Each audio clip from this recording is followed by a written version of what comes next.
Dear fellows, we hope that you're excited about becoming leaders in your own capacity and embracing the role of leadership. And to help you set out on this journey, we have prepared three tips for you that will really help you set out on this path with confidence. And so, the first tip in this series is visit the balcony of your life. And at this point, I'm going to ask you a question. How often do you visit the balcony of your life? You might be feeling confused at this point, and to help you better understand this analogy, I'm going to share an example. So, there are times in our life when we feel that we're not getting the results we want or the meaning behind our efforts. For example, you attend multiple classes in your university, you give hundreds of quizzes and assignments and projects, and at the same time, sometimes it becomes really hard to see what this intense pressure is doing for you. At this point, when you feel demotivated and stressed, it becomes really important to zoom out and visit the balcony of your life to see things from a macro perspective. By doing this, you may realize that you're developing the resilience to do well in a future job. Similarly, for any mindful leader who aims to bring real change for others and resolve the challenges and problems around them, it becomes really important to see things from a distant perspective. If you keep moving to this balcony every now and then, perhaps as a leader or within your workplace, you can continuously assess what is happening in your organization and identify real issues that need to be addressed. In fact, this is something that we also try to do at Amal Academy.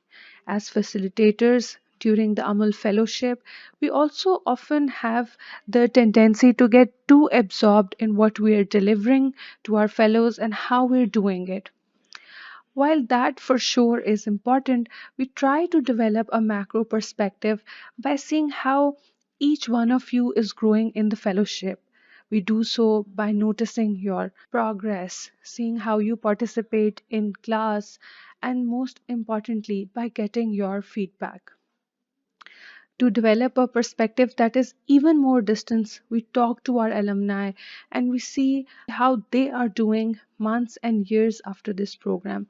All of these really help us analyze if we're moving closer to the impact that Amal Academy wants to achieve or not.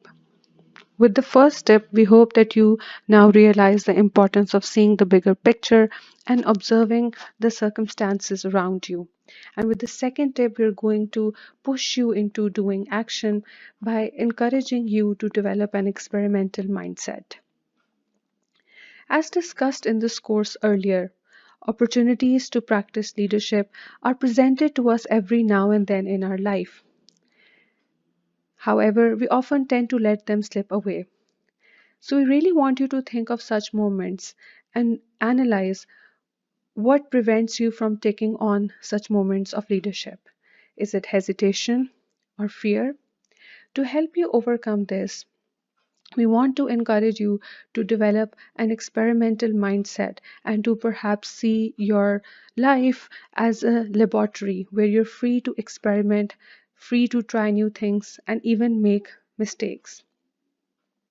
Thinking experimentally opens you up to learning and prepares you for the possibility that you could be wrong. You simply interpret a situation, you try to do something about it with sincerity, and see what happens and learn even if you stumble or make mistakes.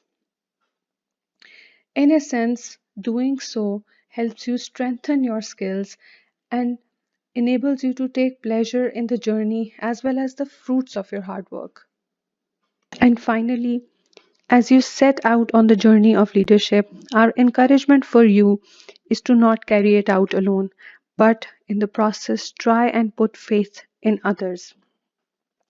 While this may seem like a simple advice, we have seen people every now and then setting out to doing something right with followers and partners and eventually losing out on that system of support. At this point, it becomes important to reflect and realize how do we actually put faith in others and how do we take other people along in our journey? We believe that for any leader, it becomes really important to seek partners who can share the dangers and the risks of the journey with them and help them stand strong in the face of opposition. And more than that, our encouragement for you is to not only bring partners along, but to also embrace them and acknowledge their support.